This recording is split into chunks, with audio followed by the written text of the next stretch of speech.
she's saying she believes is factual and legitimate, and it is certainly legitimate, but and this is her experience, but to claim that, for instance, that anything she's saying is like academic or factual, like we talked about divorcing, for instance, personal narrative from fact and reality and statistics. Like, this is a narrative that we should not conflate with a social fact. Schleimy, at Johnnywicked, I think probably the strongest critique of deplatforming is the whole sunlight is the best disinfectant notion. Ask her what her thoughts are on that. So sunlight is the best disinfectant is basically a turn of phrase that means by exposing something to the general public will make the correct decision and decide that these sometimes horrendous opinions should be deplatformed. Okay, how do you feel about that particular viewpoint? I like I mentioned before, I definitely think it's important that more people are exposed to the rhetoric and the things that Candace Owens is saying. Now, I at this point in U.S. the political climate in the United States, I can't trust everyone to come to the conclusion that I would hope they would come to, and that's just like judging from just like the way that things are, who our president is, things like that. But I definitely think that exposing people is an effective way to deplatform them, because I mean Milo Yiannopoulos, is that how I believe so? Okay. Yes. Like, it was really just a matter of constantly exposing him for the things that he was saying until he really doesn't have a platform anymore. Mm-hmm. So this may not be the only way to deplatform people, but I definitely think it's an equally effective way to do that. Okay. Brooksy, do we know who paid for the event? Was it the university or just the venue? I believe that Turning Point USA probably paid for the event. They probably paid for Candace Owens to be there. I am not positive on that. That is not fact. But regardless, the venue was a publicly funded space that is primarily for educational purposes, which is a university. Mm-hmm. So, just to be clear. Let's see. Zasimbaji. Minorities should not have their tax money pay for colleges to platform people who are actively reinforcing the disproportional discrimination they're facing, mm-hmm. and making a real negative impact on their economic and social rights. I mean, obviously, like, I wouldn't, I really appreciate that sentiment for sure, but of course, yeah, like, if your speech is rooted in the oppression of a people that's paying taxes, they're paying taxes and they're existing within this, that's certainly problematic. It's not illegal, obviously, but it is, like you said, I feel like I certainly have the right to speak against someone whose rhetoric is deeply rooted within the oppression of people of color, and is perpetuating that sort of violence and against people of color. I will go as far as saying that it is violent. Out loud, but politics aren't necessarily based in fact. Politics are inherently partially rhetoric because we're dealing with speculative futures. So should all political speakers outside of debate on campus dodge the speculative aspects of politics? The impact that would have on political studies is pretty crazy if you think about it. Okay, so let's parse that out a little bit. Politics are based partially in rhetoric. On campus, should they dodge the speculative aspects of politics?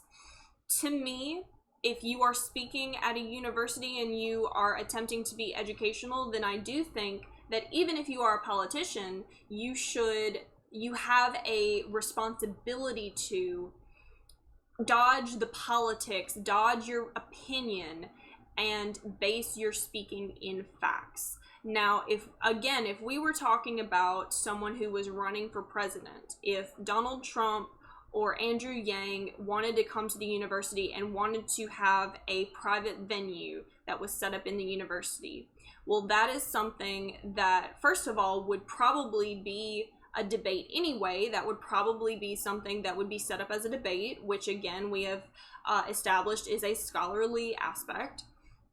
But also that is something that is directly affecting the futures of these kids. Candace Owen is not a person who was running for any kind of office. She is not a scholar. She is not a person whose opinion has any real weight, and therefore I don't believe that her opinions should have been housed in an institution of learning. Okay? But how do you feel on this? How do you feel about politics being introduced in university settings?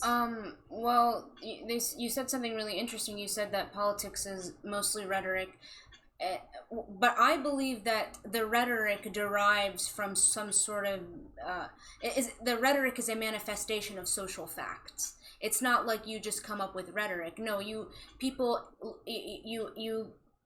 we engage with people. We read certain works. We the way that.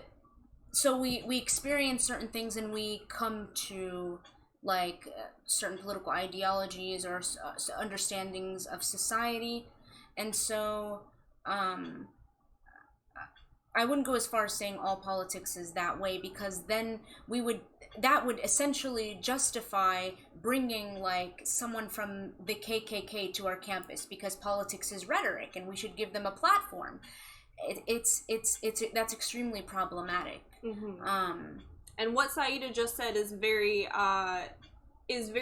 relevant to Louisiana, because we do have figures like David Duke, a KKK member, who want to run for state senate and want to run for office.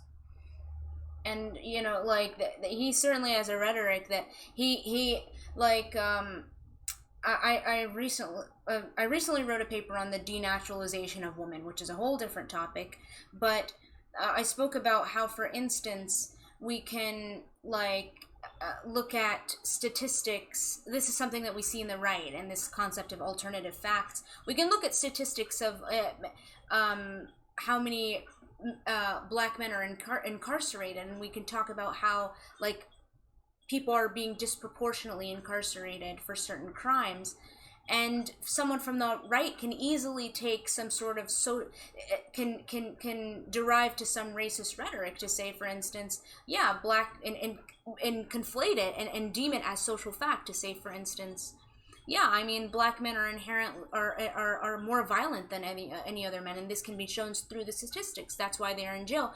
Whereas we could say, no, actually, like, our prison system is corrupt, and because it's privatized. And so you can, I think it's very important that we distinguish between that. I'm not saying limit it by any means. Like I said, I support freedom of speech, but it's important that we recognize where do these political beliefs come from, or where do your understandings of society come from? What works are you engaging with? What things like that.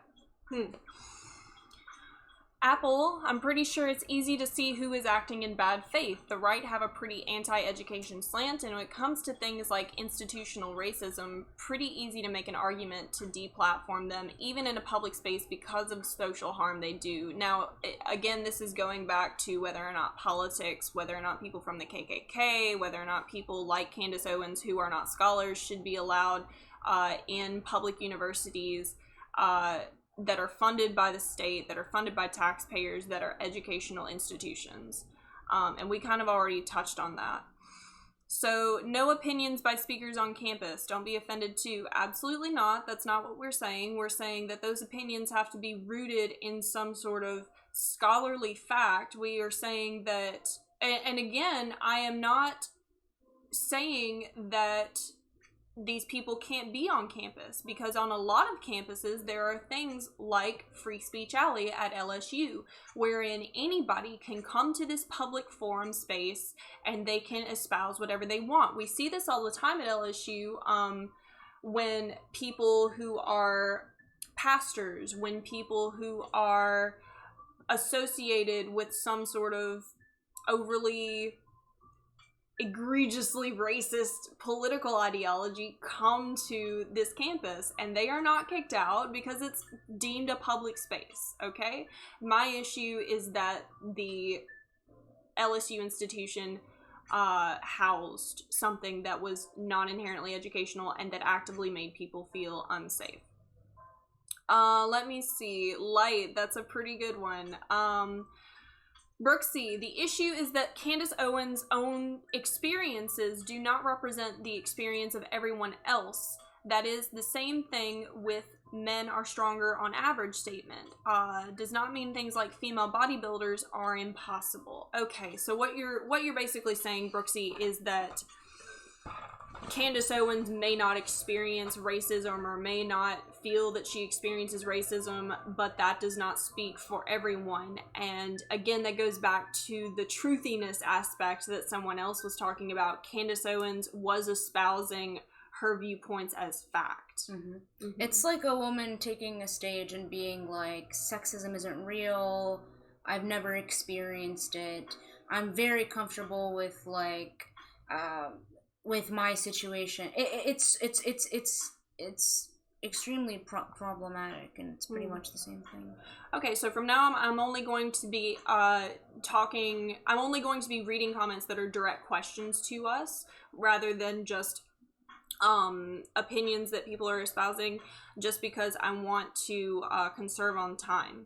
So Don't Be Offended says, should we deplatform communists and Marxists because of the death toll? Now, of course, you're referring to the Lenin-Stalin death toll within the confines of the 1940s, and that would be, essentially, you could rephrase that question and put Nazis there.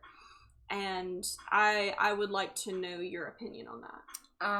Like you just said, I definitely think that, like, this is sort of, like, conflating the Marxist identity with, like, a fascist or a Nazi, which is, like, extremely problematic.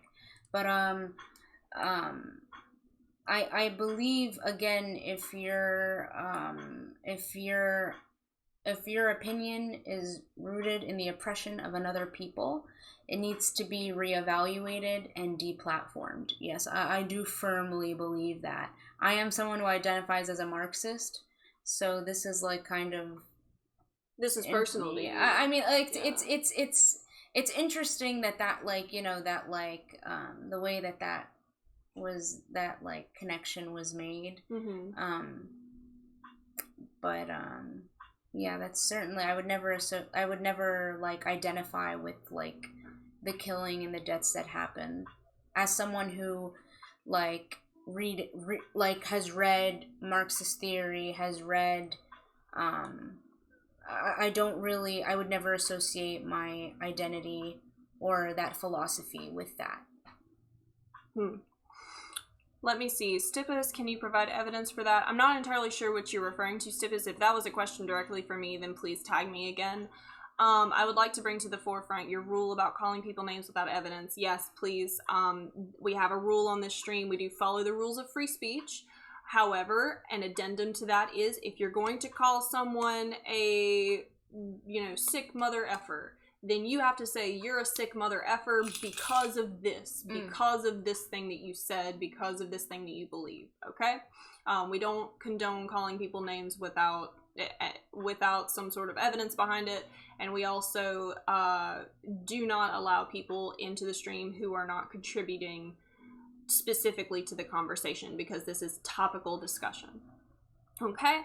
Apple, Jordan Peterson has done massive damage with his information about Bill C-16, and even though it has been debunked a million times, the issue is bad information is easier to spread, especially when it appeals to people's feelings. Absolutely. Red Pill, left-wing speakers speak at college campuses across the country every day without issue. Right-wing speakers are regularly protested. How do you explain that? I would say that, again, like, because Candace Owens' narrative is framed as a fact, that is something that people will protest against. Because many people can't identify with that. Whereas, for instance, I can't say all leftist speakers are the same, but for instance, listening to someone like Rabab Abdel Hadi, who's a professor at SFSU, who is speaks about the Palestinian self-determination, Palestinian self-determination, the Palestinian identity, things like that. Rabab Abdel Hadi is a scholar who speaks about the social facts that we have derived from the Palestinian experience. So I don't know, maybe it's just a matter of I would never say that leftists don't get opposition.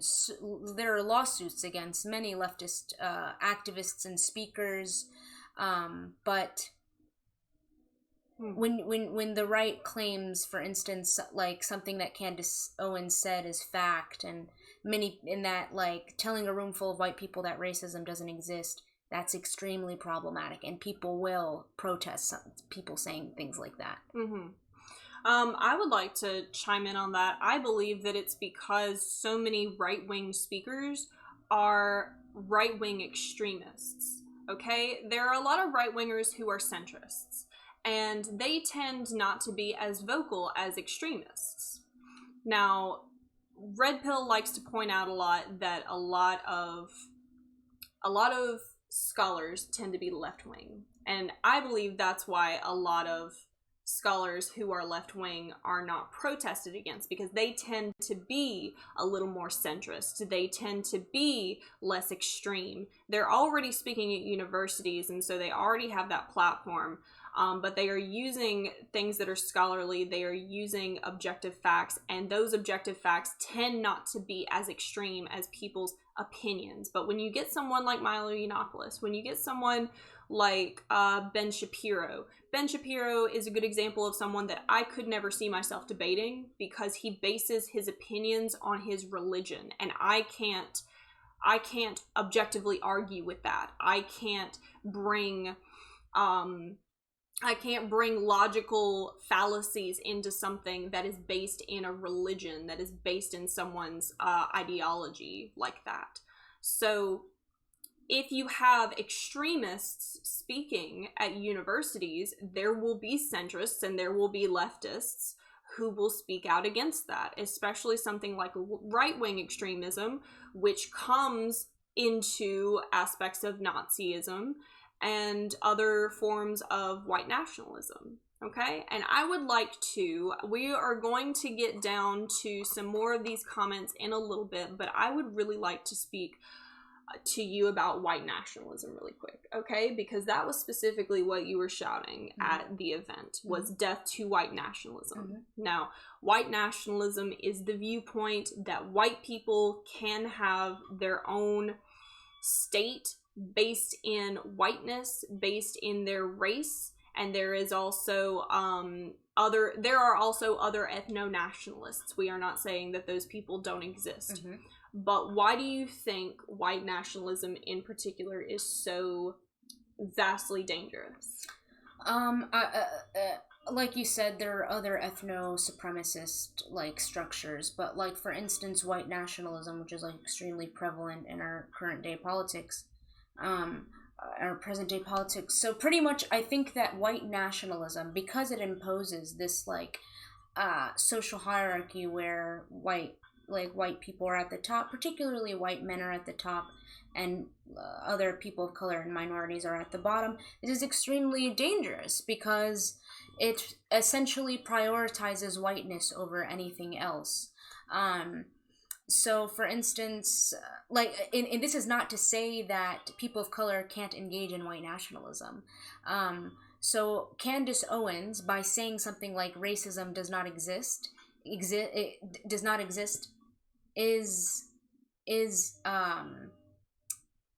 perpetuating this like white nationalist rhetoric.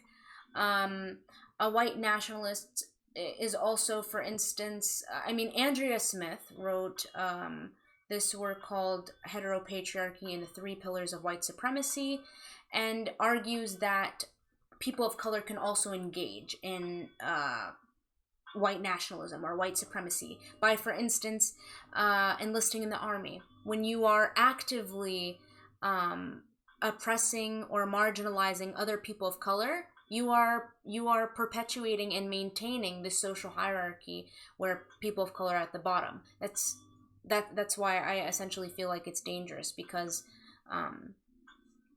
it's certainly not inclusive of like my identity. Like, where do I fit into a white nationalist like structure? It's in the same in I'm not only threatened by this here in the United States, I'm also threatened by this in Palestine. When I go that Israel is an example of an ethno-supremacist state. Literally last year around this time, it was I don't remember what exactly the law was that was passed, but essentially it's people like to call it the apartheid legislation, and it pretty much says that Israel is a state for the Jewish people. And that is ethno-supremacist, because where does a Palestinian, or where do the Arabs in Israel fit into that narrative? They don't. They're just deemed second-class citizens. And in the state of Israel was essentially founded by Ashkenazi Jews, so European white Jews, and Mizrahi and Sephardic Jews are considered second-class citizens in Israel. So it even goes as far within domestically, white nationalism and white supremacy is being perpetuated in those areas even. So it's not, for instance, indigenous to just the United States. It's also something we see abroad. Okay. All right. And now you did say something that I disagree with. I do have a soft spot for the military. Until I was diagnosed with chronic illness, I had every intention of joining the military. Okay. To pay for college, because I'm a patriot, etc., etc. That's the reason that I wear this hat on stream, is because a lot of my streaming is based around my viewpoints of Americana and of patriotism and my love of Western and American culture. Mm-hmm. So when you say that the Army explicitly is a white nationalist structure, I do disagree. I do agree in that certain parts of the military are used to keep brown people down, especially in the Middle East. And when you join the military, you do have the cognizance that you may be part of a structure that keeps brown people down in their own countries. Okay? But I also believe in changing things from the inside. I believe in joining institutions that you may disagree with and changing them from the inside. So there's a lot there, but I do want to point out, just for people in the chat who know that I have a soft spot for the military, I do want to point out that I do disagree with that. This was never going to be a discussion wherein we agreed on everything. Mm-hmm. But that is something that I do disagree with. I wanted to push back up on that a little bit, because this is the thing. Essentially, the military or the army, it's a security measure, which as someone who identifies as a Palestinian nationalist, I understand why a military is, for instance, vital to. These are my figures. This is the International Institute of Scientific Truth and Knowledge. But I think there's a fine line between protection and then, for instance, promoting an imperial project, because I personally am firmly against any form of U.S. intervention in any other foreign country, and that has been an extremely important part of the way that the U.S. military functions. And so I think that when people are enlisting in the army, there is an active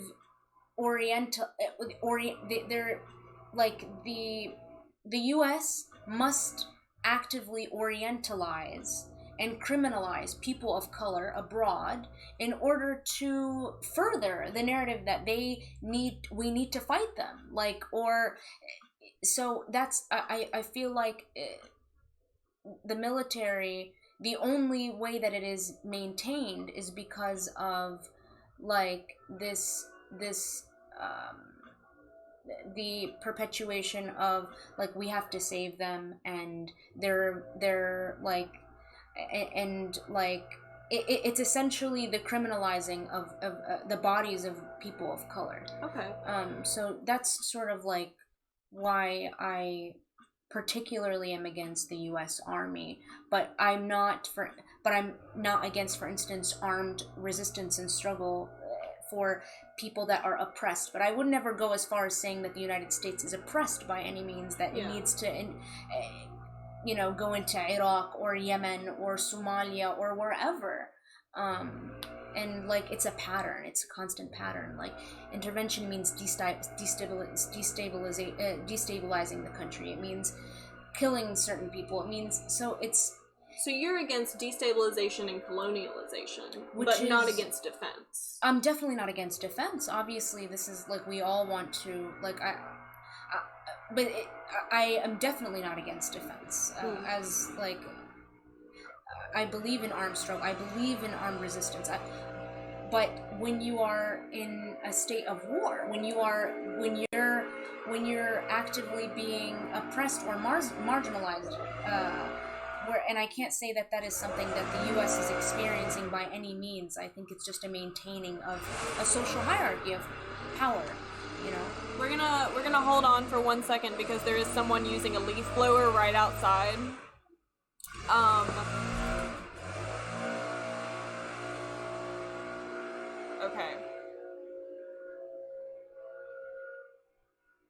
Okay.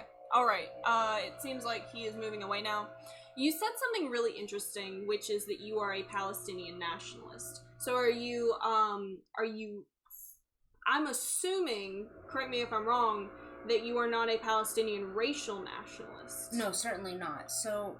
So I am a pan-Arabist before I am a Palestinian nationalist. And as if you engage with the manifesto of the Popular Front for the Liberation of Palestine, essentially, me being a Palestinian nationalist ends when the liberation of the Palestinians begins. So pan-Arabism is the idea that Arabia comes together as one like structure, as one as one entity, and and this is honest. This is rooted in a lot of like leftist Palestinian political like ideology.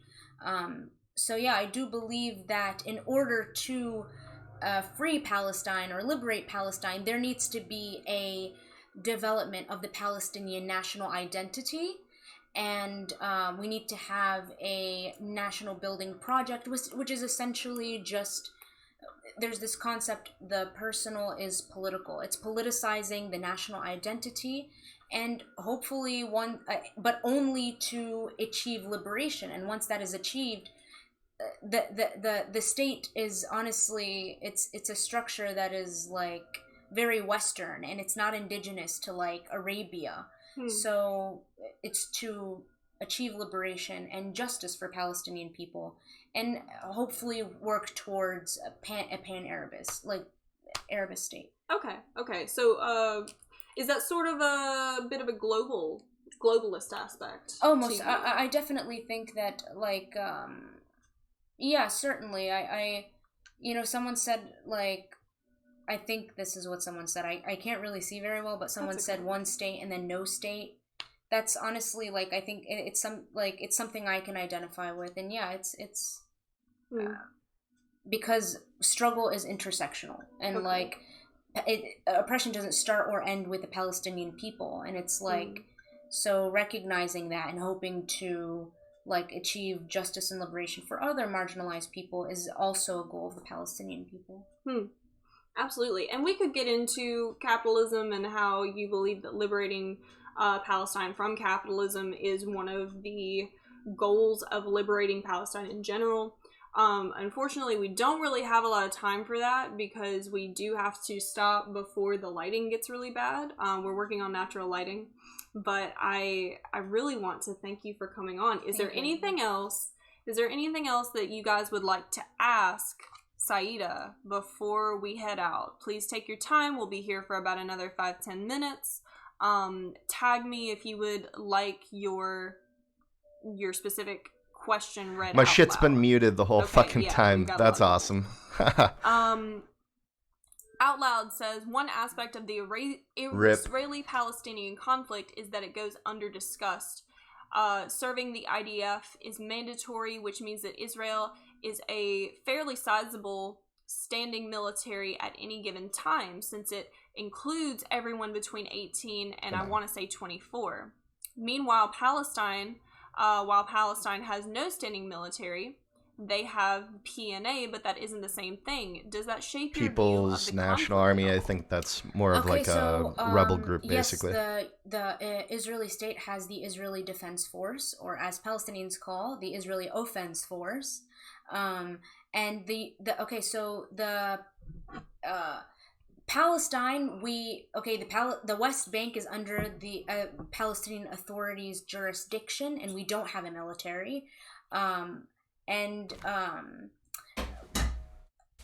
The Palestinian Authority is not representative of any Palestinian liberations. I will go as far as saying not representative of, for instance, someone that is striving for liberation. The PA, which many Palestinians believe is constructed, maintained, and governed by Israel, is a means to create a sort of comfort under occupation. It's a means to it's to provide pseudo luxuries, essentially, so that people are under the impression that they are liberated, where we can't have a military. So how are we for instance, how are we to protect ourselves?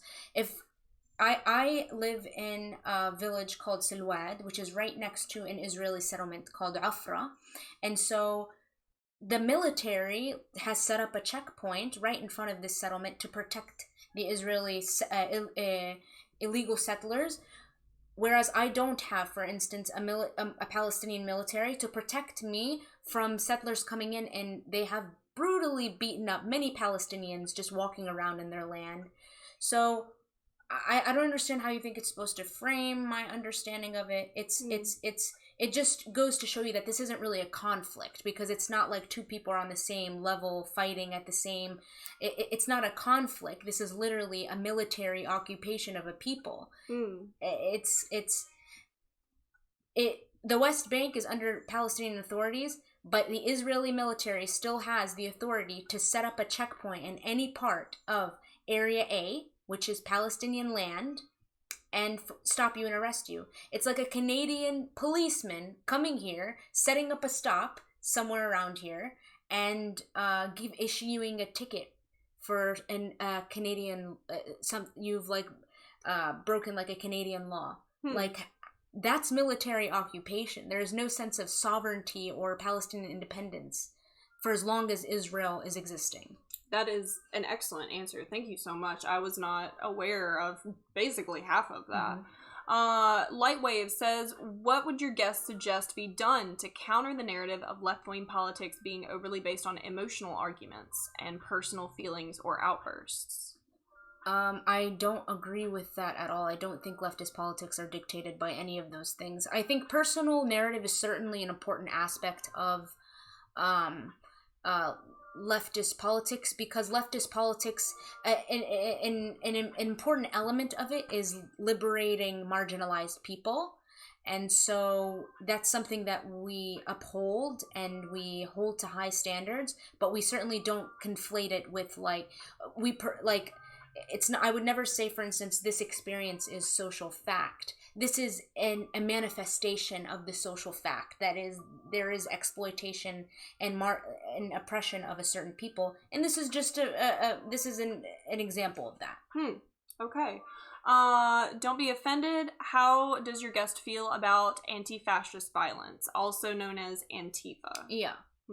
I'm not too familiar with what the Antifa is doing exactly,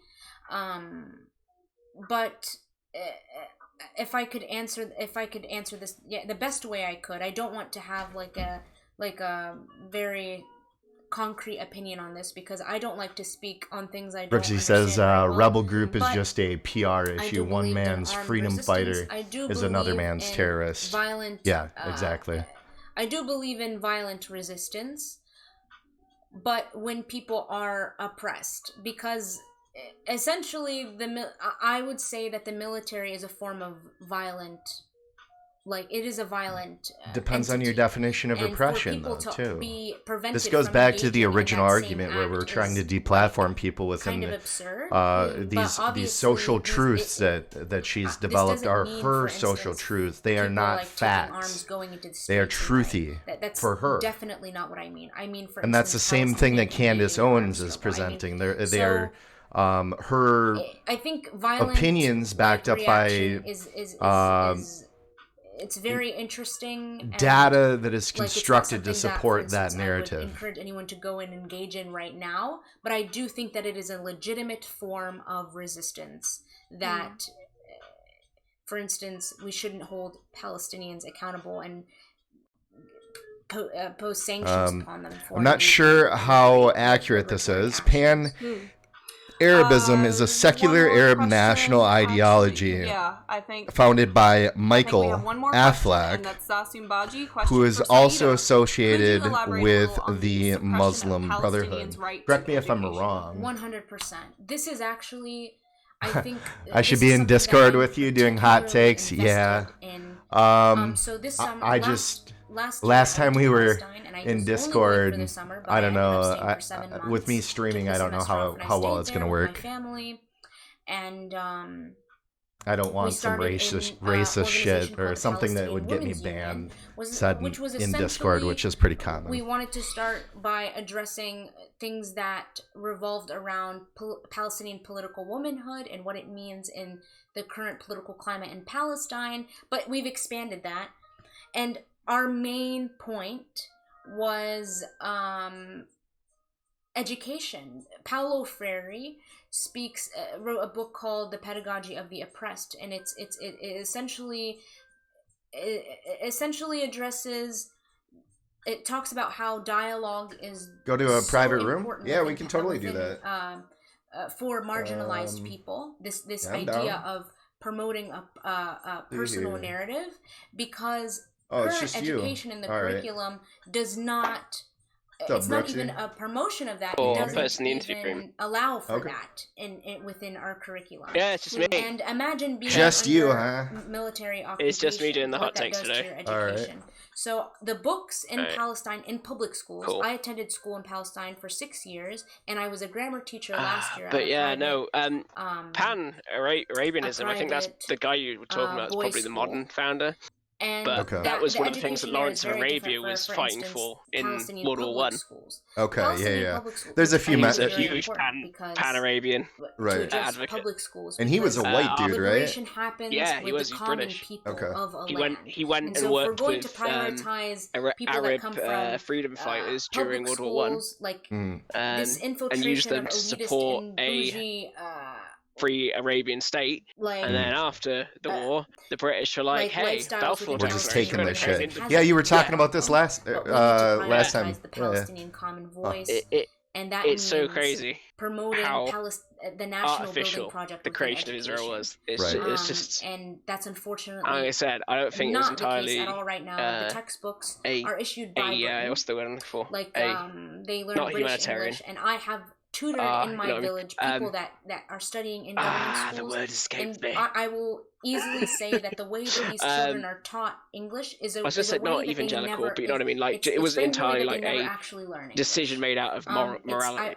They were teaching about Okay. There was subject other verb motives going on agreement to create a before Jewish any state. of the students could Gotcha, ever gotcha. formulate a sentence. It was Oh very yeah, like you were confusing. saying, It was a a terrible good book, portion of the and country it's actually issued by wanted the the British Jews government. out so that they needed to provide And a so, location I for think them to that- go. Yeah. and for Yeah. instance, even at public schools, a religion lot classes of- were well, moderated. Also, you and, remember in the I- interwar years, a lot even at of my times public people at my conflated private school, we Jews, took communists, a all that as Palestinian just one geography whole class for a semester, big and that was conspiracy shut Right. like down. they do today. Yeah, So you're not exactly. allowed to learn anything From about both history sides, and right? geography Exactly. in Palestine. Everything, You're not allowed to learn about everything your you don't identity. agree with is Even apparently a within Jewish your religion conspiracy. class, Right. you weren't allowed to learn That's about the certain that's things. the hyperbole people want to commit anyway. I think liberation, education will provide the framework for Yeah, so liberation. it's just and that's me why doing the hot it's takes so, today. We had Aristophanes in earlier, wanted me to been ban governed Red by Bull, and I was Israel like, and other foreign entities. can't just ban him because Absolutely. Right. Fantastic with answer. That- Thank you that so would- much, Aida. I am I'm going like, to yeah, but wrap you're this up debating by him. putting on a little bit of music. Right. That I'm that going to would continue to stream dismantle for a a lot little of bit after Saida leaves. the But Goodwill stream's building up. the continuity of the stream, or like the I'm gonna continue to stream a little bit. We're gonna foundation, do a I guess. post show. But first, Exactly. I'm going And as I say, the to rules have a of the discussion with stream are you Saida can't come in about, here and just say, you know, her going to you're a Palestine, douche, right? You have to say and why I'm they're a going douche to wish and her back luck, it of up with course. some I'm going evidence, to put right? on some Right, music, right. and Yeah. then I Or will retract leave the the statement. frame. I at least will. And he was Be calling back one of very the mods shortly. a fascist. Give me one moment. And like, he was We not are, backing of out course, really, going but like, to at the same put time on he wouldn't. lo-fi hip-hop He wasn't beats saying to like chill he's and relax literally a to. fascist. That He was is committing our hyperbole. unofficial. Right, right. It's not when Our someone calls you a unofficial fucktard, right? You sort of can, soundtrack like here you can at clarify Johnnywicked. fucktarding or libtarding or conservative or whatever you're gonna, Lightweight, those thank things you you so can much for actually. using the emotes. If you would like to sub, speak I don't know. to I the think emotes, it I would really shows appreciate it. evidence of Alrighty. missing a piece of your argument whenever you kind of pull those cards. So Johnny's wearing pajama bottoms. I was earlier too, so no shade. I got some loungewear on. Yeah, gotta be comfy when you're streaming for sure. Mm. So, do you think we're gonna stay on topic with this? I don't know. I guess Johnny's so. As I understand, I think the guest is traveling today. Okay. So that's why we had to do the stream today, because if we didn't do it today, it wouldn't have happened. And I think that's why we couldn't get the other guest on. I think also the other guest, as I understand it, has was the one that was actually up on stage during the protest. Oh, nice. Okay. So it's somewhat getting a lot more flack and hate directed her way. So I think she's a little bit more wary about putting herself in Right. the public Kind of like doxing herself or whatever. Exactly. Just for your information, that's an article about it. It's this specific event. Is that in general? No, I just pasted you in the DM Oh. on Discord. Gotcha. Johnny's music got really loud. Did you turn it up when she left? Gonna like it. Let's see what's up.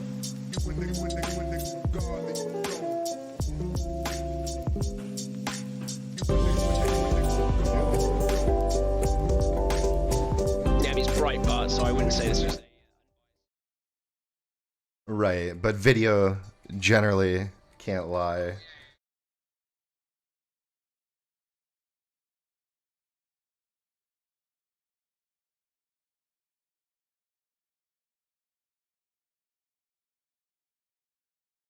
Right.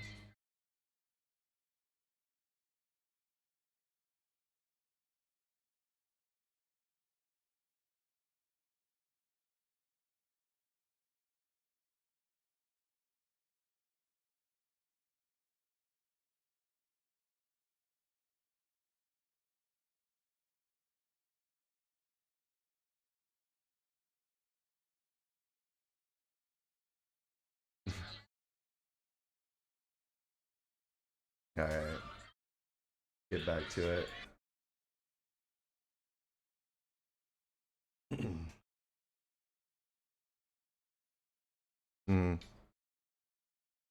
He jumps up and starts screaming, basically.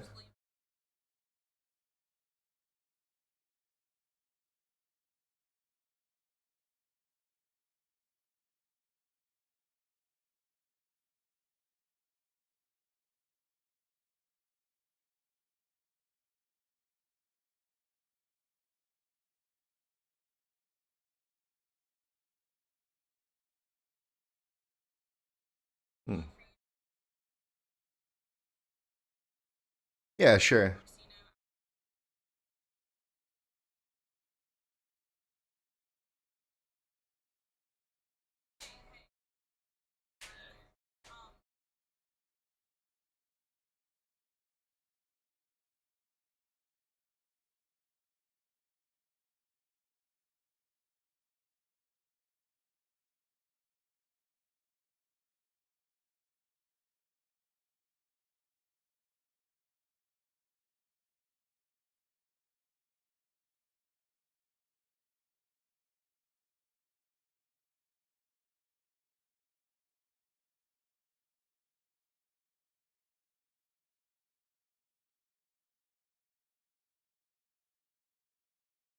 That's fine. No worries.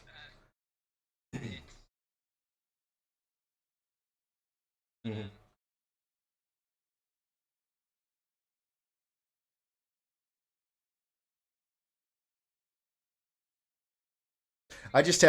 I have basically one question, and that is, who decides who is qualified to talk on campus? Who's the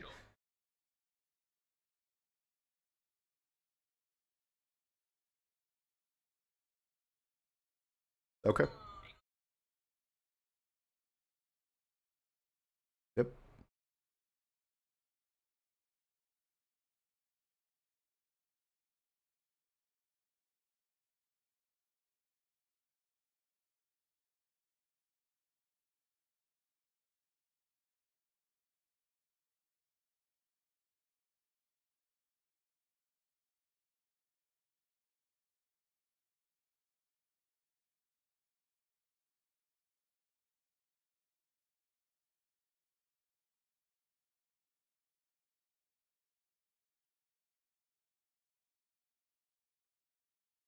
Hey, what's up, Johnny?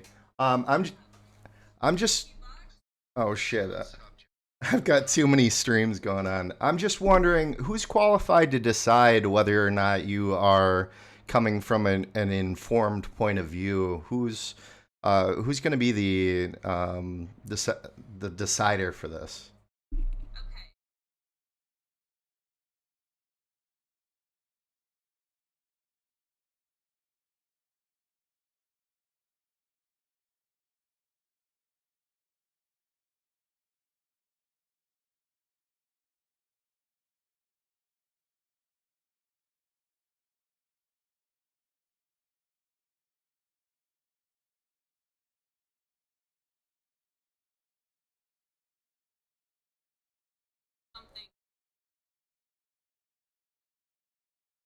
Mm.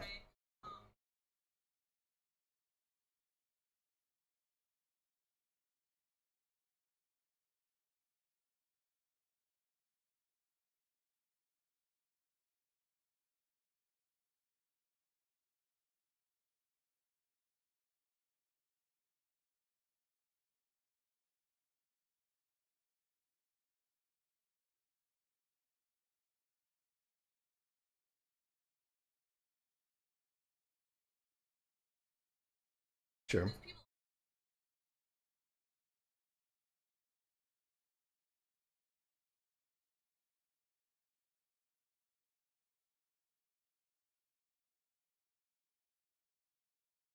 Okay. Um, whether it be right or left, do you believe that those people could act on their own political viewpoints to offset that decision?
Hmm. Okay. That's all I had.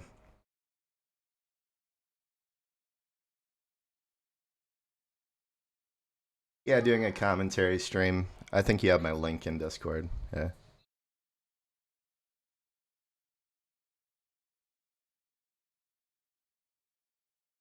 Yeah, you bet. Sounds good.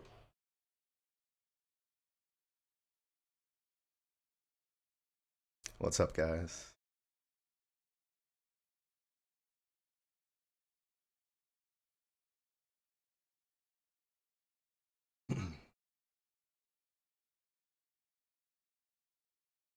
Yeah, I don't know. I don't necessarily buy into that. Like, you trust people not to act on their own political biases.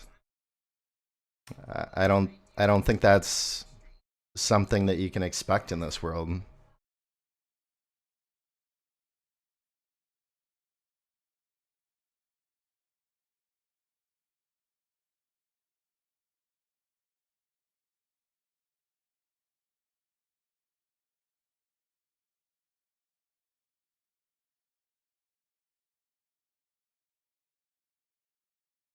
That's a little bit worse.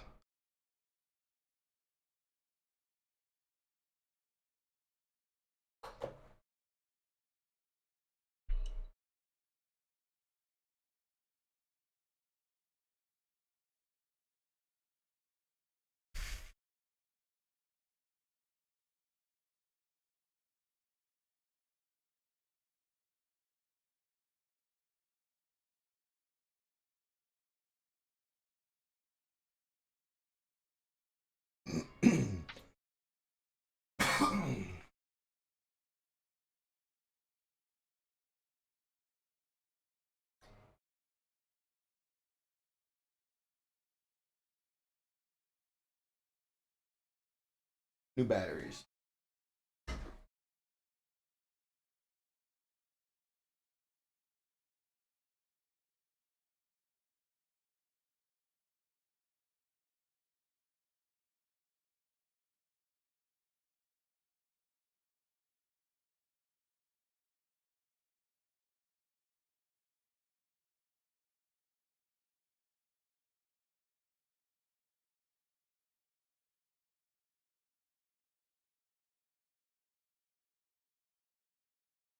All right. So here's the hot fucking take. Ooh, that's bad. Here's the hot fucking take. Nobody is not going to act on their political biases. We see this every day. We see people trying to deplatform people. We see people, acting out against governments that they feel are not supporting them. And there's no way in hell a teacher is not going to act in the same manner. You're not going to see that. And to appoint a non-democratically elected board to decide who speaks at a public forum, who speaks at the podium of intellectualism, is taking away from the foundation of our free speech. It's not just that single moment. It sets precedent for there being a whatever bias there is. Now, I believe that there's a liberal bias currently, and I think that's exemplified by, the lack of right-wing speakers. It's exemplified by the protests that we see whenever we have a right-wing speaker on campus, and I think it's palatable, or not palatable. You can kind of taste it in the air when you see these speeches that take place on campus. In my mind, there's no doubt, and this, that's kind of the foundation of the argument, though, because whether it be left or right biased, there is an inherent bias at a individual university. among faculty. That's point number one.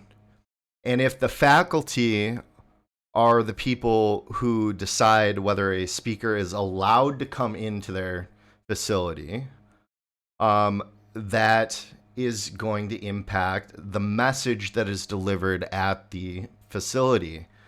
I don't think these arguments are sound. See what else is going on here.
The wrong microphone. Yeah, for sure.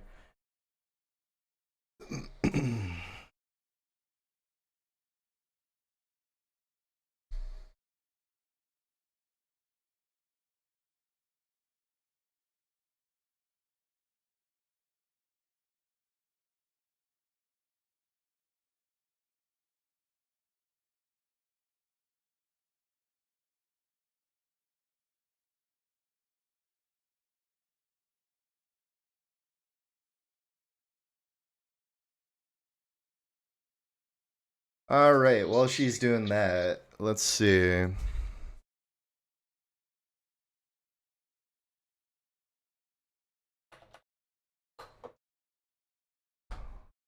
Let's get some news in here. McConnell tried to shut the door on Mueller report. Warren called to impeach Trump instead. She spent nearly an hour reading from the report to make the case. Oofda. Oofda. All right. Mother Jones. In a blistering speech that included direct readings from the Mueller report, Senator Elizabeth Warren on Tuesday called to initiate impeachment proceedings against President Donald Trump, arguing that the events described in the special counsel's findings amounted to a crime. There is no political inconvenience exception to the United States Constitution, Warren said from the Senate floor. If any other human being in this country had done what's documented in the Mueller report, they'd be arrested and put in jail. We took an oath not to try and protect Donald Trump. We took an oath to protect and serve the Constitution of the United States of America. And the way we do that is we begin impeachment proceedings now against the president, she continued. The remarks came in response to Senate Majority Leader Mitch McConnell's attempt earlier on Tuesday to firmly shut the door on ongoing controversies surrounding the report, while Democrats continued to demand congressional testimony from Mueller and former White House counsel Don McCain. As Mother Jones explained, McConnell's speech, which misleadingly blamed the Obama administration for failing to respond to Russian meddling, conveniently left out his own role in rejecting the former president's plan to warn the public about Russian interference. All right. So let me know down in the comments. Skaterman21, why are you bald? Because I have a terrible hairline. I cut my own hair, and it's easy to do. I'm not fully bald. Like, I have a little bit of hair. All right, what is next? Are we getting audio from Johnny? Looks like a big no. There we go. All right.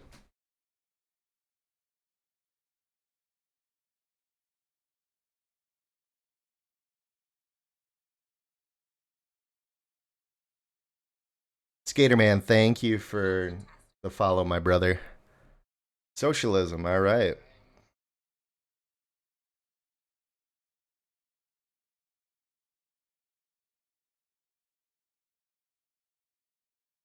Okay.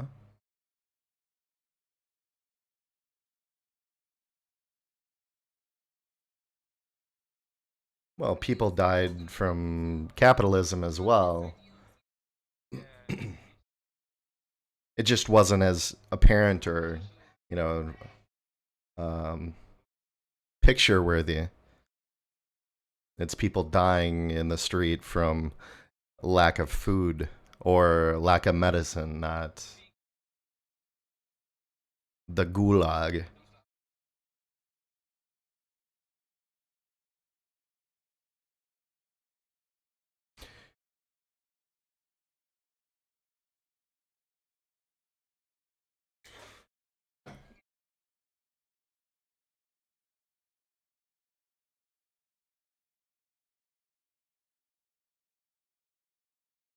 Pooping out loud. Socialism killed my dog. Apple, Avon, Crumble. It looks like they're...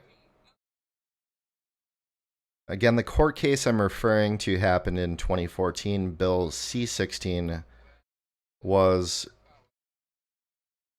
201Y. It wasn't even in effect when the dude was charged. Confused.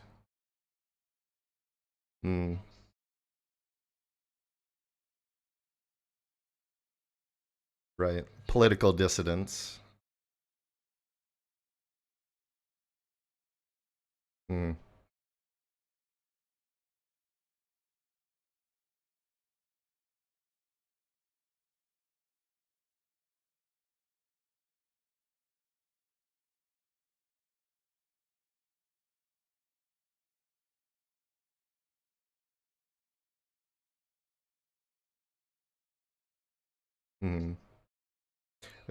People with power tend to do that sort of thing.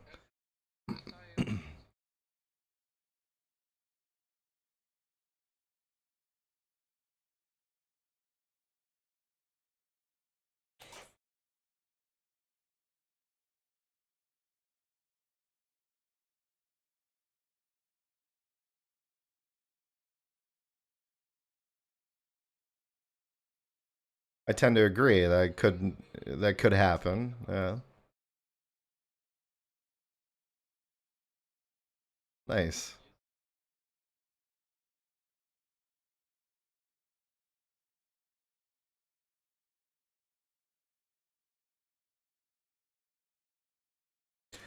I don't think communism would ever take hold in the way that it did in the USSR and Poland and that whole East Germany, so on and so forth.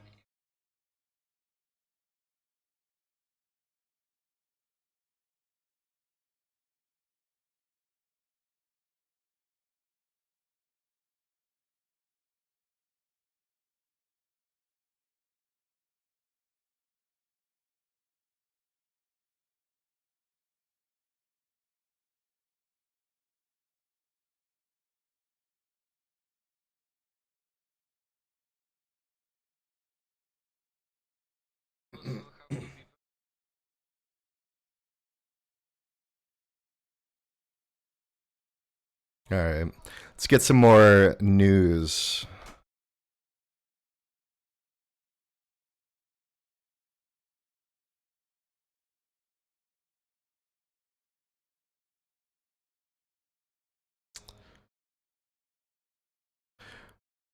Porsche was fined $598 million Oops, not what I wanted. $598 million for diesel emissions cheating. German sports car maker and Volkswagen subsidiary Porsche will pay 535 million euro or $598 million fine over diesel vehicles that had emitted more harmful pollutants than allowed. Stuttgart prosecutors said Tuesday. The Stuttgart prosecutor's office has levied a 535 million euro fine against Porsche AG for negligence in quality control, the investigator said. Porsche abstained from legal challenge against the decision, so they admitted that they were wrong, essentially. The prosecutor office added. The prosecutor's office in Stuttgart, responsible for investigating car makers with headquarters in the state of Baden-Württemberg, said deficiencies at Porsche's development center led to failure to prevent unauthorized software from being installed from 2009 onward.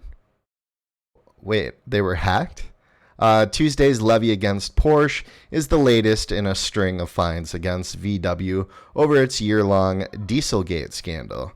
The auto behemoth admitted in 2015 to manipulating 11 million vehicles worldwide to appear less polluting in laboratory tests than they were in real driving conditions.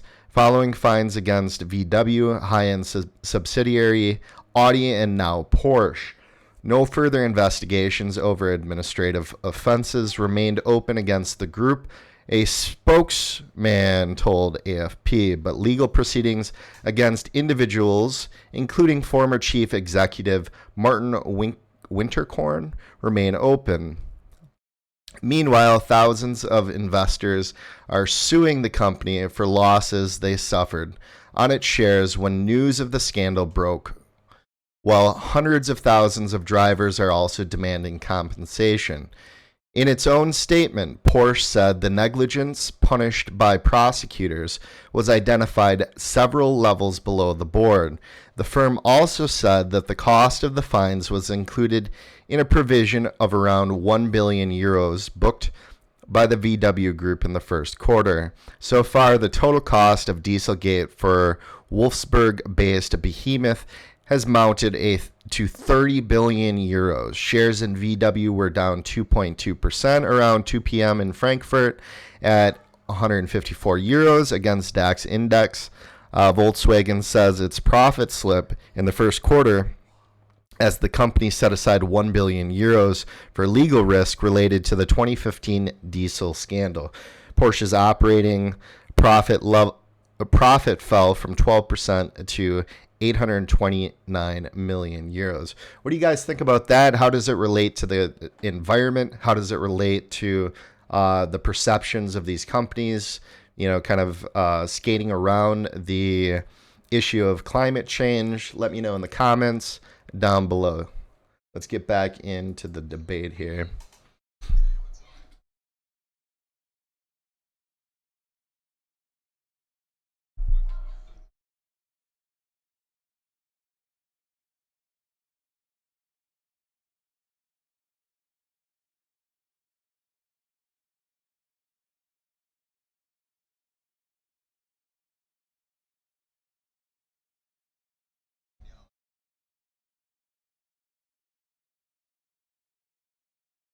Hmm.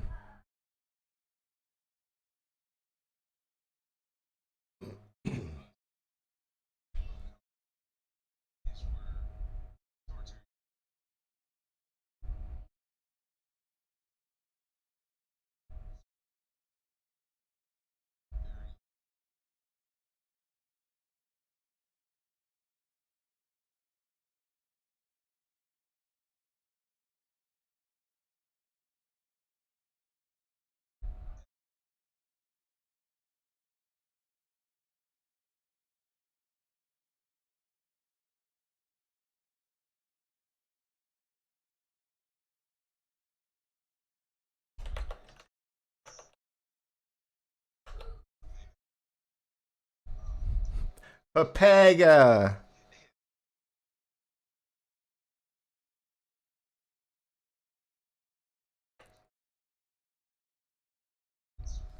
Mm.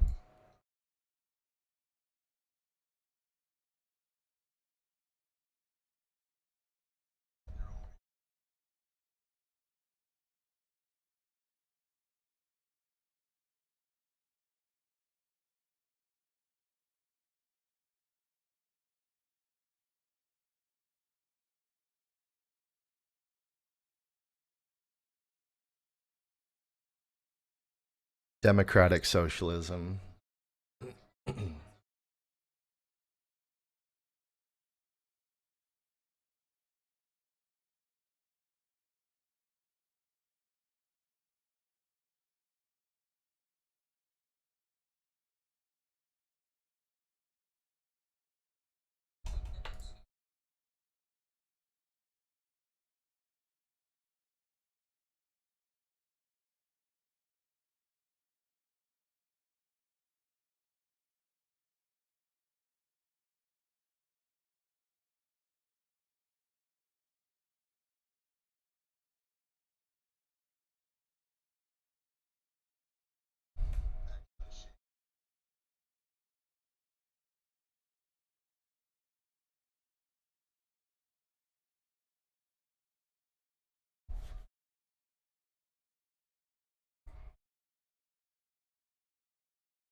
Damn it.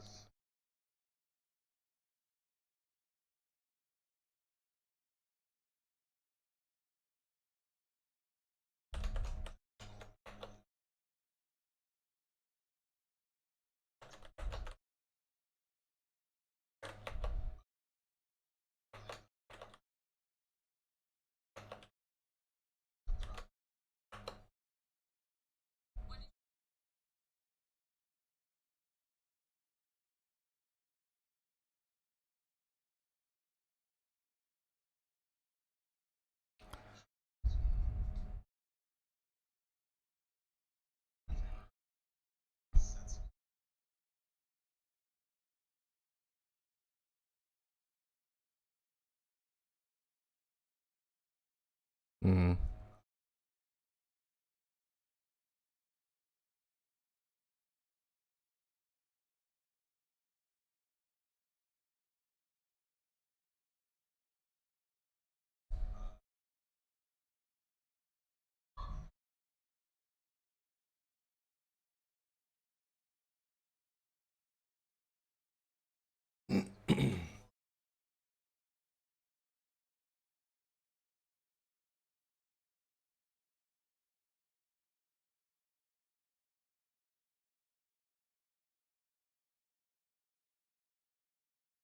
Oh, wow.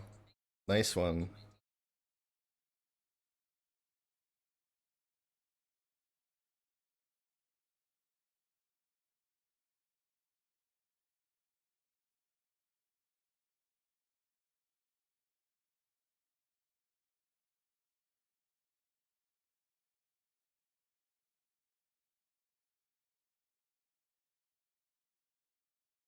Nalo must have been that um, girl that we saw in the video that got up on stage.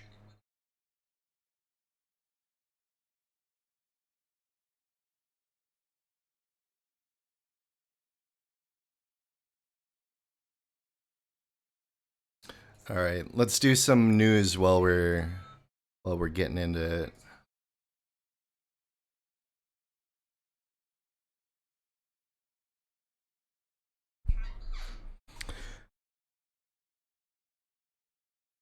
Boris Johnson to face private prosecution over Brexit campaign claims.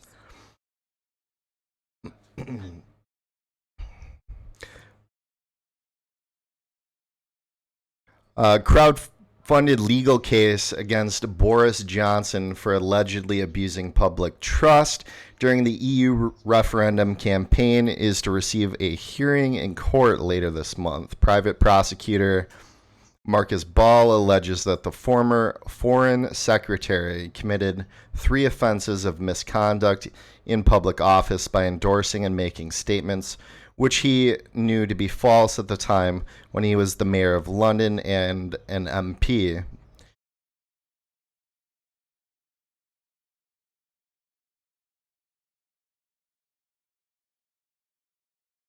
It's not all that interesting.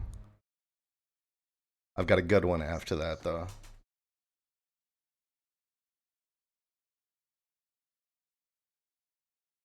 Should we get in with Brooksy, maybe? Let's see where his hot take thing's going. He's probably fielding calls, though, so it might be kind of iffy. Yeah.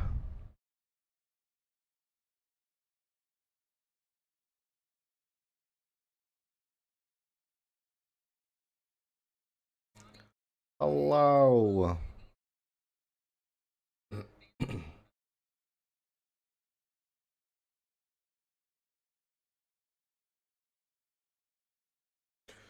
You can't be both, man.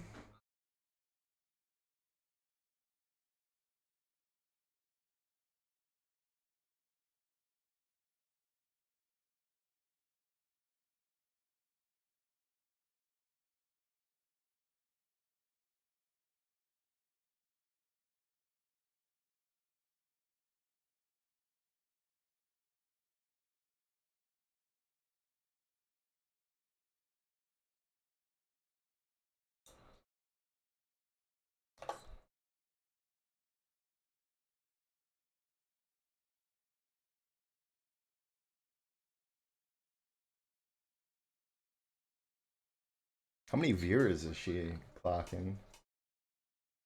I saw a rate of 26. I think she was at like 50 or so. So we should have like 70 people here.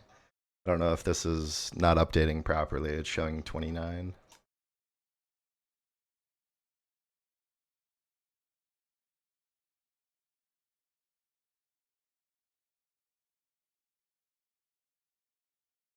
Hmm.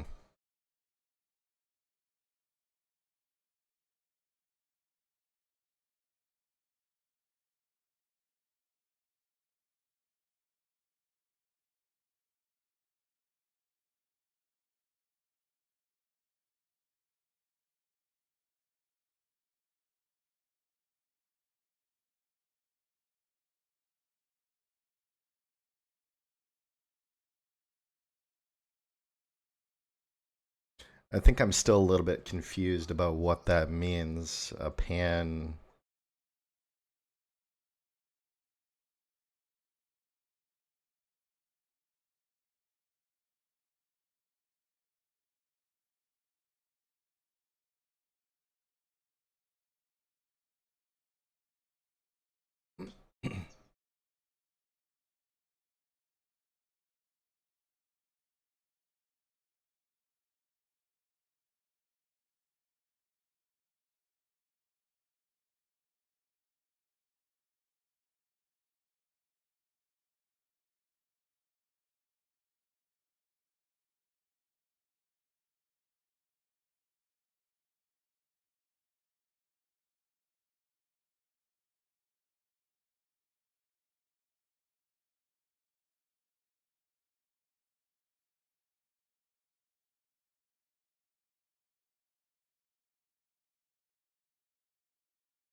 Why do you have to be one of those two to chime in on that?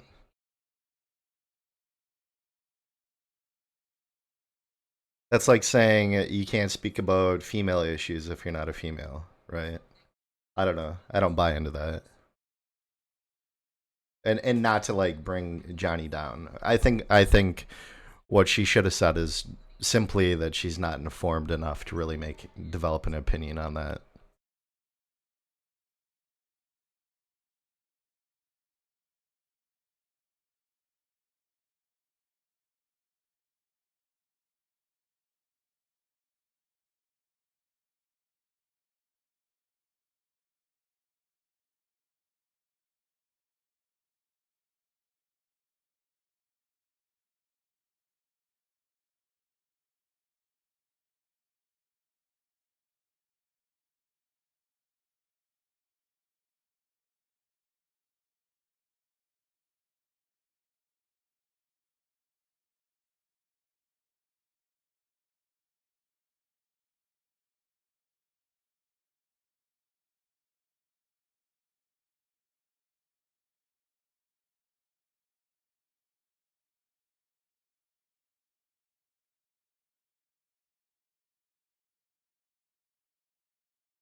Hmm.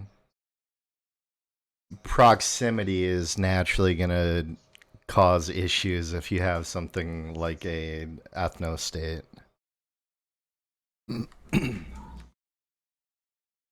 We can see it with Israel, Palestine already, right?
Whack job.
Right. Even subversively, uh, we have puppet nations all over the world to an extent, right? We've installed our own leader or our own choice of leadership, and they might not literally be, a puppet, but it's the same thing in a way.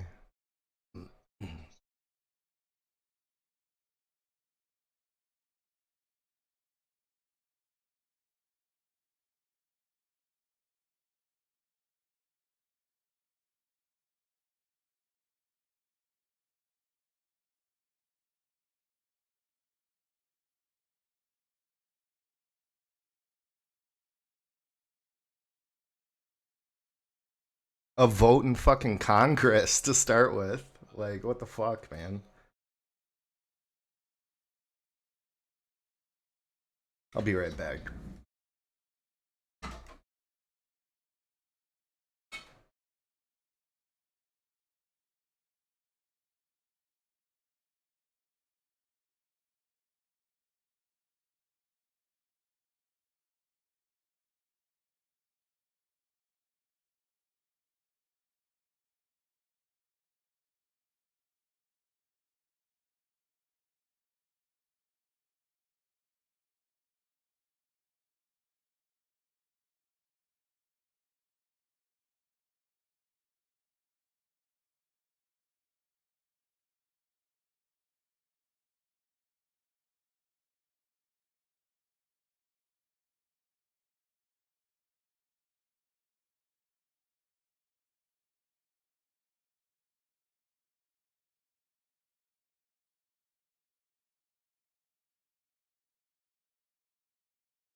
I'll rock the hat too.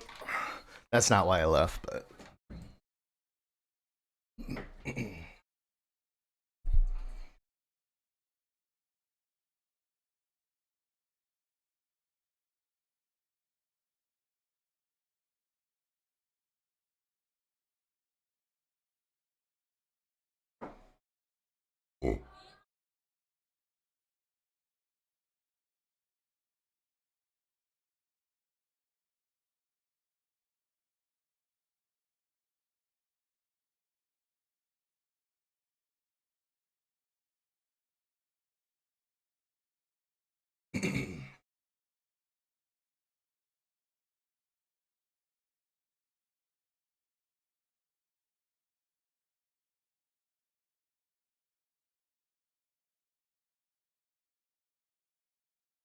Hmm.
Might get some crossover too from it.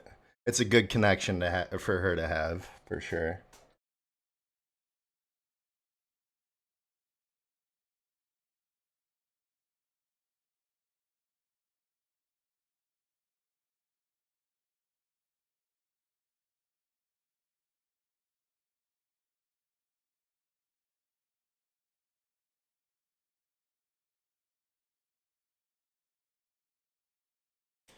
The other thing is Johnny is big into like transgender stuff, and so is Izzy. So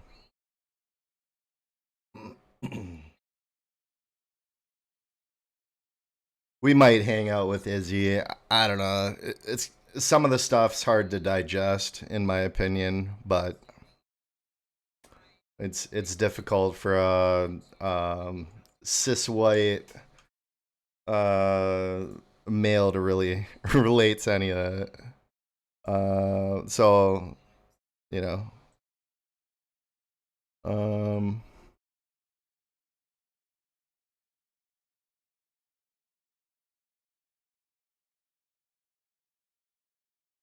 do we have that still?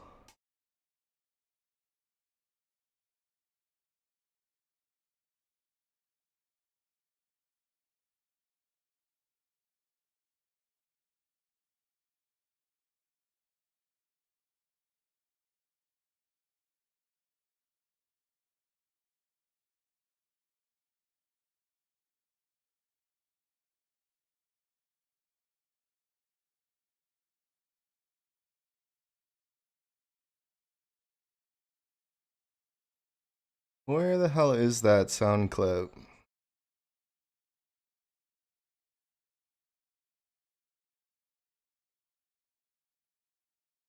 Hmm.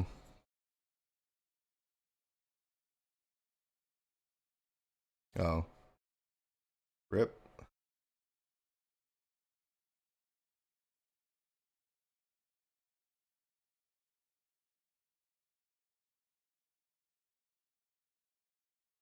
I'm sorry. I'm so sorry. I found it.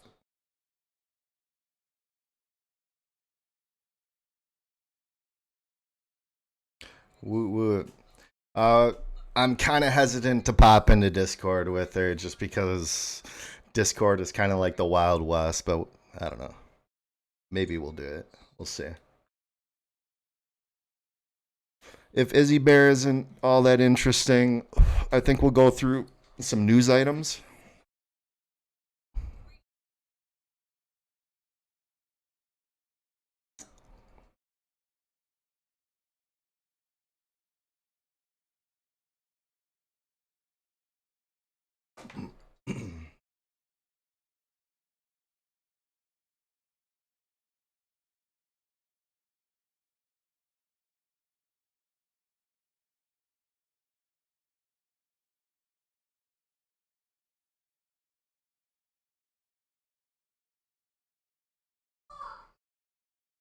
This emote is like top shelf conditioner for your soul. Nice.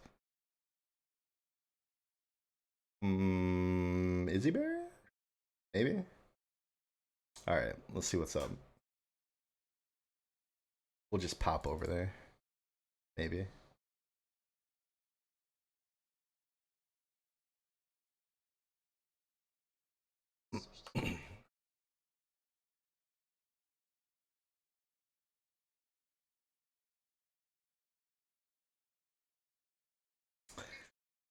Damn it, Timmy.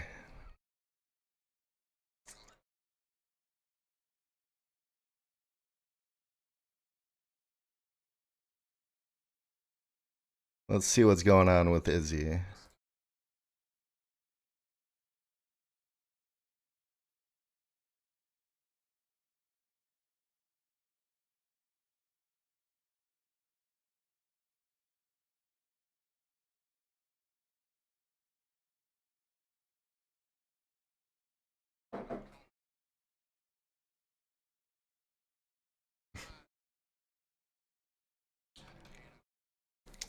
So here's the thing with Izzy Bear, and we'll talk a little bit about um, why it's important to raid people in the from the IRL scene to IRL scene.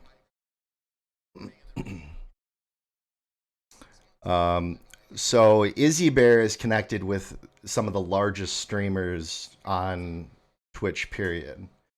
So if Johnny can kind of like introduce herself through like this reciprocation.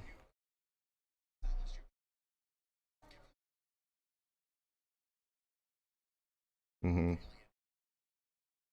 See, exactly. So now we potentially develop this connection between Johnnywicked and Izzy Bear.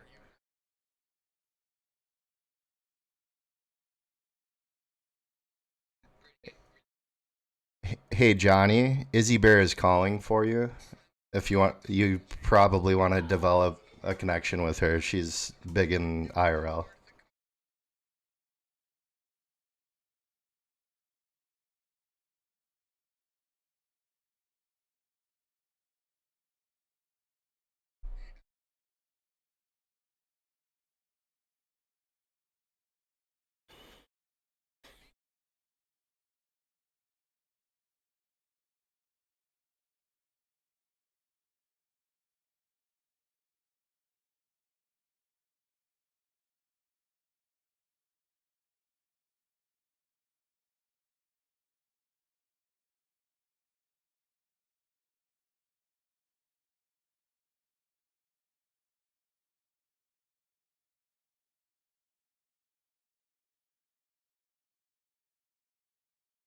All right. Doesn't look like there's too much going on inside it. We'll listen for a little bit longer.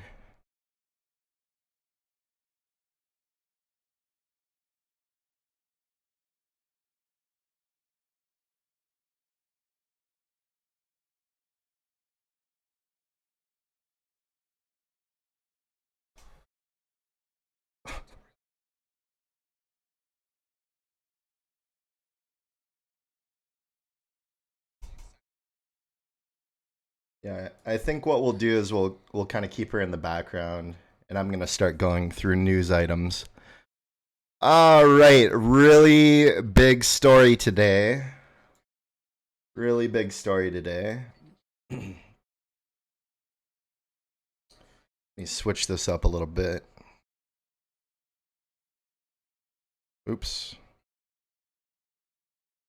All right. Over 150 Riot employees walk out to protest forced arbitration and sexist culture. Over 150. Let me turn this down a little bit more. Got to hear myself talk.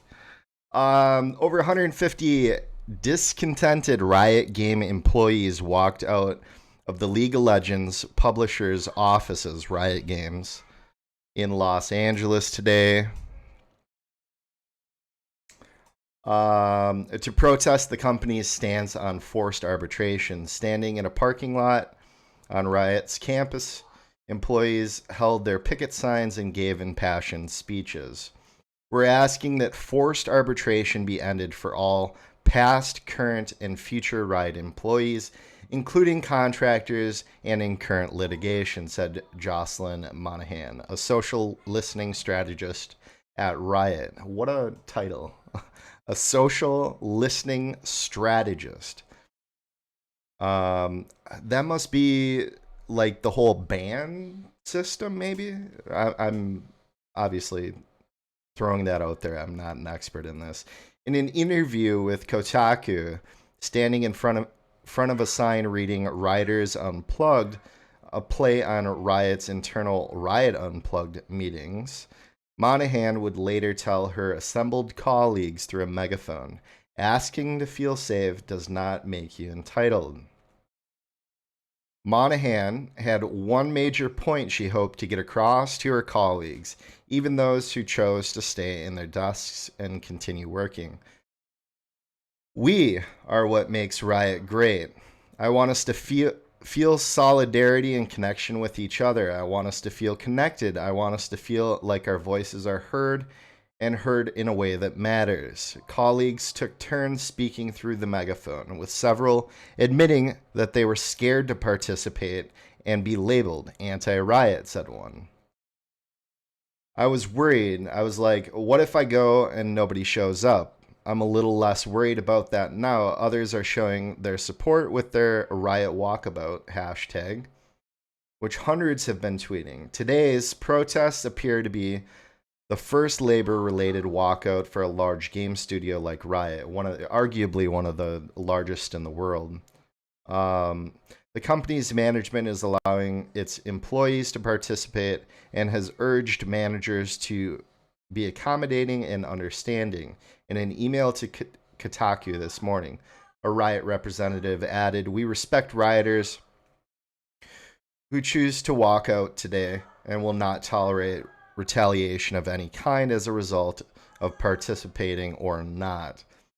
In the months since Kotaku's investigation uncovering endemic sexism at Riot Games, 5 current or former employees sued the company in part for violating California's Equal Pay Act. Last week, Riot filed a motion to force 2 of those current employees into arbitration, an extra-legal forum where a suit does not go in front of a jury. Recently, 20,000 Google employees walked out to end forced arbitration. Months later, Google announced it would comply, but only for harassment cases. Last week, Riot announced it would now allow incoming employees to opt out of forced arbitration for harassment suits and would consider extending that to current employees as soon as current litigation is resolved. Giving a speech, one current Riot employee announced she was quitting in 2 weeks. "I'm quitting because I don't want to see people who were protected by people in high places in Riot," the employee said. 2 higher-up employees at Riot Games, including the COO, have been retained at the company in the COO's case after 2-month unpaid leave, despite several complaints against them to HR and otherwise being accused of everything from gendered promotion strategies to ball grabbing. In Kotaku's reports, really. Adding that she's worried that she'll be labeled a red flag, she continued. "I don't even spend time with my husband who works here because I worry he'll also be labeled." Nearly half a dozen in attendance said that they rarely talk in Slack or meetings. They felt compelled to publicly express concerns about Riot's culture today. Signs at the protest read, "It should take all this to do the right thing. Be the company you said you are, and silence one of us, you silence us all." In a Kotaku report earlier today, employees expressed several reasons they would participate. While several are attending specifically to show support for the 2 plaintiffs in suits against Riot, others were frustrated that 8 months after Kotaku's investigation, they have not seen concrete signs that Riot is dismantling its sexist culture. Said one, "So far, I haven't seen a single outcome of our diversity and inclusion efforts at Riot. I haven't seen a single metric or number to indicate things have improved, and I haven't seen a single project get finished." Project in Riot, or are we talking about these inclusion efforts? One other employee who was male explained, "While I fully believe Riot is doing everything they can in the moment to end future arbitration, I see value in presenting a nonviolent, unified voice. As someone with a voice, I am lending it to others who feel like they might not have one or be unheard." On the 6th, so yesterday, at 8:58 p.m. Eastern Time,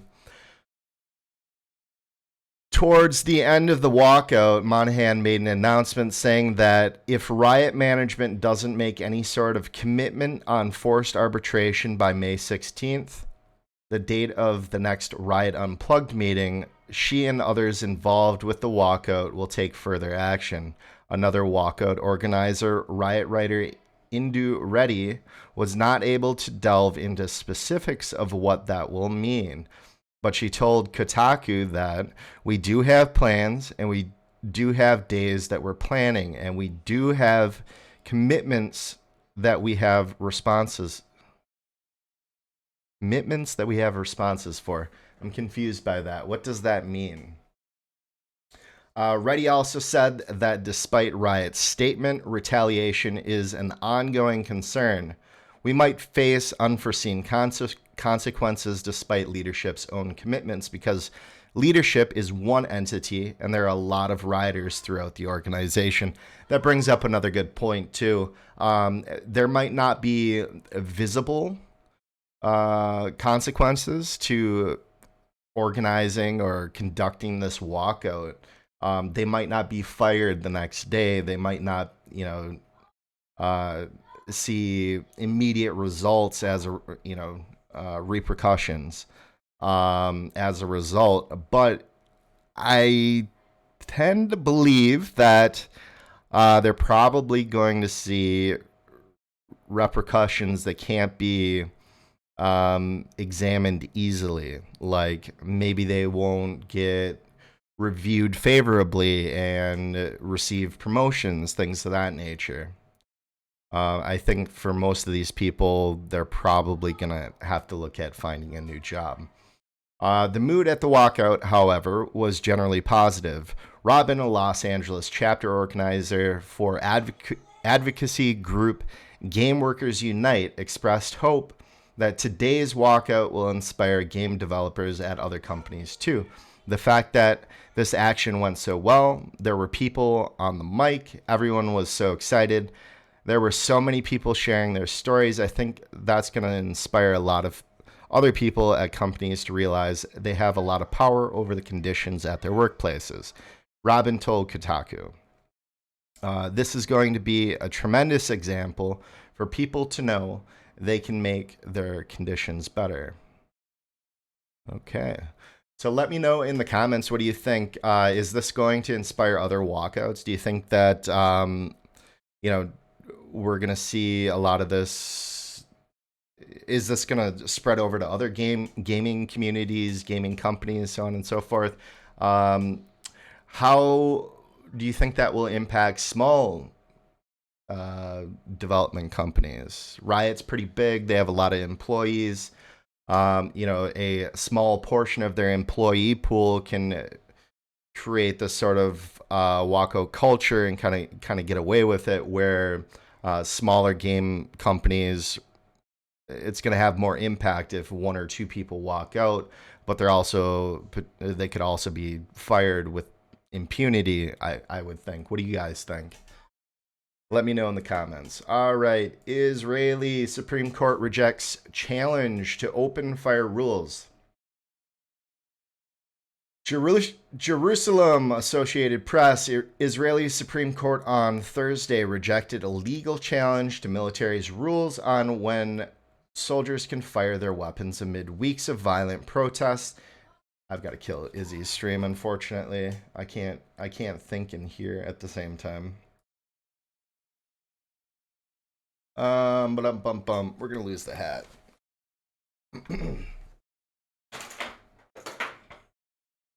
Oop.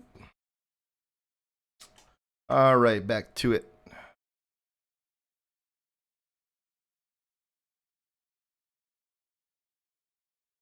All right. Israel's Supreme Court on Thursday rejected a legal challenge to the military rules on when soldiers can fire their weapons amid weeks of violent protests that have killed dozens of Palestinians on the border with Gaza. 6 human rights groups had asked the court to declare as unlawful any regulations that allow soldiers to open fire at unarmed civilians. But in its unanimous ruling, really, the court sided with the Israeli military, which argued that the protests were taking place in the context of a long-running armed conflict with the Islamic militant group Hamas, which rules Gaza, and that weapons use regulations are subject to the rules of armed conflict. Such rules provide greater leeway for the use of lethal force than those governing law enforcement practices. Yesh Din, one of the rights groups that brought the challenge, slammed the court's decision.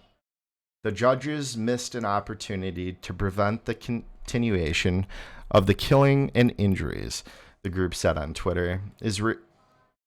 Israeli fire has killed more than 100 Palestinians in weeks of violent protests along Israel's border with Gaza Strip. Nearly 60 of these were killed May 14th, the deadliest protest day that also saw hundreds of Palestinians wounded. Organizers said the protests were meant in part to break the decade-old Israeli-Egyptian blockade on the Gaza Strip, but Israel, which has faced blistering international criticism over its response, accuses Hamas of using the weekly border protests as cover to stage attacks. The Israeli army has defended its actions. It points to the violent history of Hamas, says there have been shootings and bombing attacks against its forces, and fears a mass border breach. On Twitter, Israeli Defense Minister, I'm going to butcher this name, Avigdor Lieberman, welcomed the ruling and criticized the rights group for challenging the military. Okay. Let me know what you think. Is it cool to fire? I mean, they're saying unarmed civilians, but you know, if you've ever watched me play Riot Civil Unrest, that's one of the ways that you win a riot, right? You have your nonviolent people at the front. You get your media coverage on any actions that are taken with the police, like striking people that are hands up, don't shoot, right? Or tear gassing. You see this in the news within the U.S. as well, where, you know, people that are laying down on the ground doing nothing are getting pepper sprayed or drug off, whatever. So you can win a riot / protest by showing examples of what I would say is police misconduct, potentially at the forefront within the media, while in the background having your true dissidents, the people that are throwing rocks and throwing bottles and things of that nature. They're kind of buried in the crowd. So what Israel is saying is Hamas, which is it's been, I believe, declared a terrorist group, is basically hiding in this crowd of protesters, and so they're able to justify firing live rounds into crowds of people. What do you guys think? Do you think it's overkill? Do you think do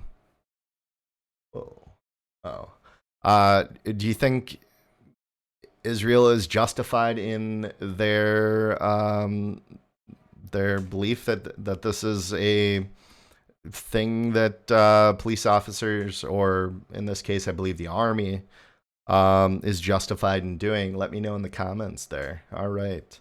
I think we're going to cut the stream. What are we at? Hour and 54 minutes? Yeah, I think we're going to cut the stream there. We might be back on a little bit later tonight. I'm working on a really cool project.